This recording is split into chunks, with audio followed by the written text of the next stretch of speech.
Hey, it's Mr. Tush, and we are going to take a look at 1.3. It's an introduction to 1.3, which is part one of the rhetorical situation. And you're going to have some activity to do around this too, but I'm going to go over the key pieces. You're going to read in the text this next section. It starts here at the rhetorical situation. And for this exercise, I want you to take it down as far as activity. You can stop before rhetorical triangle. We're going to do that in the next. It's going to be 1.4. But 1.3, here's what you're working on. All right, we're going to talk about this farewell speech from Lou Gehrig. And this is a really cool speech.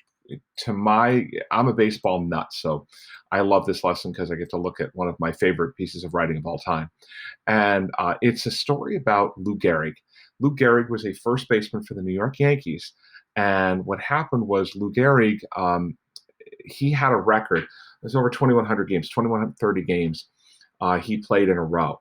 Back in about 1924, 1925, the first baseman for the Yankees was a guy named Wally Pipp.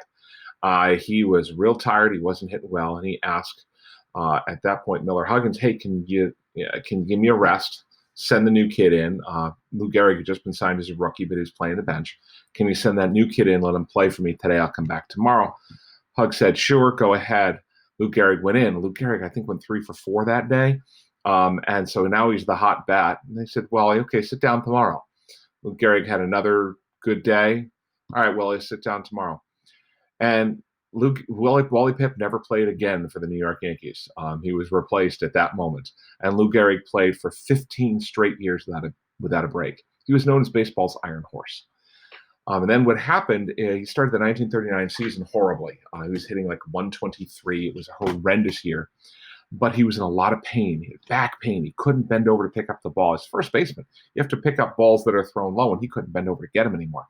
The papers were after him. "Oh, you're putting a streak above the team. You're hurting the team." And he eventually realized that he was. So in May of that year, he took himself out of the lineup, and suddenly he let another guy let his backup play, and went to the doctor. And he got some tests done, and he was discovered to have amyotrophic lateral sclerosis, or ALS. You remember ALS was that bucket challenge disease? It was known for most of my lifetime as Lou Gehrig's disease, but it's actually called ALS. It's a horrible neurological disorder. It's incurable. They still don't have a cure for it. And Gehrig announced this in June, and the Yankees, it would hit the front page of the Daily News. The Yankees were feeling horrible about it. The reporters went to the Yankees and said, "You got to do something." And on July 4th, the Yankees were playing a doubleheader, and they decided to do a ceremony in between the games. They called the doubleheader Lou Gehrig Appreciation Day. And he had everybody come and speak. Babe Ruth spoke, Mayor LaGuardia spoke, Governor of New York spoke. I forgot who was the governor at the time. A bunch of politicians spoke, and celebrities spoke. And he was overcome. He was crying. He was so overwhelmed by the outpouring of emotion, of love for him. And they all chanted, "We want Lou." And he kind of reluctantly, or Joe McCarthy, rather, was the coach at the time. Joe McCarthy brought him up and said, "No, you got to do this, Lou, because the crowd wants you." And he made this speech up on the spot, which is kind of cool. So let me read the speech to you, and then we're going to take a look at what he's doing. It's kind of a neat speech. It says, "Fans, for the past 2 weeks, you've been reading about a bad break I got. Yet I consider myself to be the luckiest man on the face of the earth. I've been in ballparks for 17 years, and I've never received anything but kindness and encouragement from you fans. Look at these grand men." And at this point, he's looking at his teammates. "Which of you wouldn't consider it the highlight of his career just to associate with them for even one day? Sure, I'm lucky. Who wouldn't consider it an honor to have known Jacob Rupert, also the builder of baseball's greatest empire, Ed Barrow, to have spent 6 years with that wonderful little fellow Miller Huggins, then to have spent the next 9 years with that outstanding leader, that smart student of psychology, the best manager in baseball today, Joe McCarthy? Sure, I'm lucky. When the New York Giants, a team you would give your right arm to beat and vice versa, sends you a gift, that's something. When everybody down to the groundskeepers and those boys in white coats remember you with trophies, that's something. You have a wonderful mother-in-law who takes sides with you and squabbles against her own daughter, that's something. When you have a father and a mother who work all their lives that you can have an education and build your body, it's a blessing.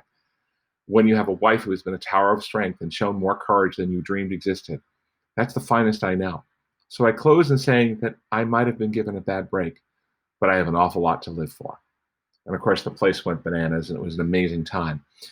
We're going to use this speech to look at something called the rhetorical situation. In part one, we're going to talk about three things. Let me jump over to my presentation. We'll pull it up here, and let me go to the first page and move me out of the way. And here we go. The rhetorical situation based on this, we're going to look at three things. These three words: occasion, context, and purpose. Then we're going to do a little exercise in that. So when you talk about the occasion of something, the occasion of something is Lou Gehrig Appreciation Day. That's the event. And it's usually something very specific. So-and-so spoke on thus and such a date when this happened. So occasion's the narrow piece of that. Context, and you have to know that for this speech, context is everything. Baseball was the biggest sport in the United States.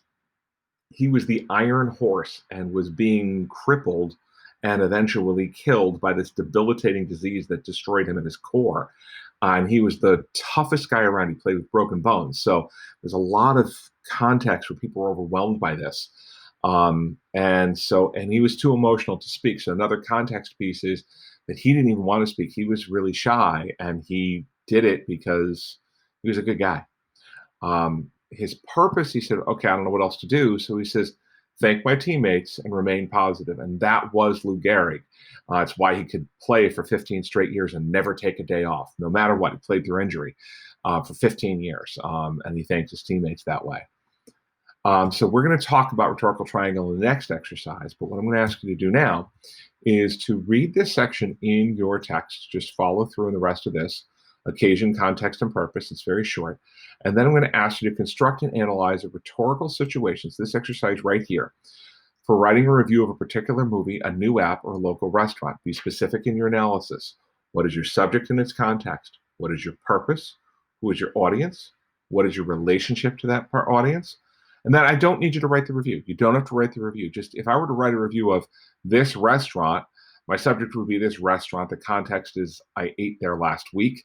What is your purpose? I want to warn everybody that they have the worst chili in the world. Who is my audience? Anybody else who is eating there? What is my relationship to the audience? I don't know them, but we're fellow diners and we use this review website like Yelp. And then that's enough. That's all you have to give me. And I'll stop talking and I'll let you get to work on this assignment. Good luck.